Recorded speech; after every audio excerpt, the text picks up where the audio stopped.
नमस्कार, मी विशाल परदेशी। या बुलेटिनमध्ये आपलं सगळ्यांचं स्वागत। जाणून घेणार आहोत महत्त्वाच्या घडामोडी। सुरुवात करूयात क्रिकेट जगतात नेमकं काय घडतं याबद्दल। हार्दिक पांड्या आणि केएल राहुलला बीसीसीआयकडून प्रत्येकी 20 लाखांचा दंड ठोठावण्यात आला।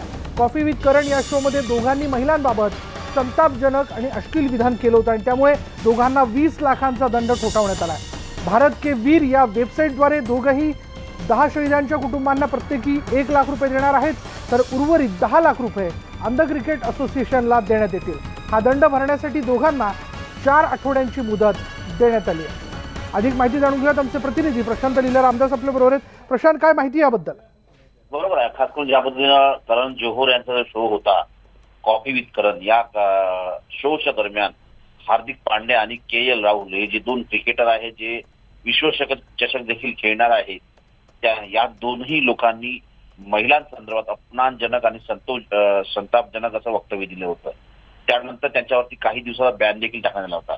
त्यानंतर आज या संदर्भात माहिती पुढे आलेली आहे की त्यांना बीसीसीआयच्या म्हणजे भारतीय क्रिकेट नियामक नियंत्रण मंडळाच्या वतीने त्यांना 20 लाखाचा दंड ठोकवण्यात आलेला आहे। त्यापैकी 10 लाख जे आहेत त्यांना ते भारत के वीर जे केंद्रीय गृह मंत्रालयाच्या वतीने वेबसाईट चालवण्यात येते त्यांना डोनेट करायचे आहे। सोबतच 10 लाख जे आहे ते अंध क्रिकेट असोसिएशन जे आहेत, कारण खास करून त्याला दिव्यांग क्रिकेट असोसिएशन असं संबोधावं लागेल, त्यांना द्यायचा आदेश दिलेला आहे आणि आगामी 1 महिन्यामध्ये त्यांना ही संपूर्ण कारवाई करायची, ही दंड त्यांना भरायचा आहे आणि सोबतच भविष्यामध्ये या प्रकारचं कुठल्याही प्रकारचं अपमानजनक वक्तव्य करू नये अशा प्रकारची तंबी देखील या दोन्ही क्रिकेटपटूंना देण्यात आलेली आहे। स्टुडिओ धन्यवाद प्रशांत या सगळ्या तपशिलाबद्दल। महिलांबाबत कॉफी विथ करण या कार्यक्रमात दोघांनी संतापजनक वक्तव्य केलं होतं आणि त्यावरून आता बीसीसीआयने त्यांना प्रत्येकी 20 लाखांचा दंड जो आहे तो ठोठावण्यात आला।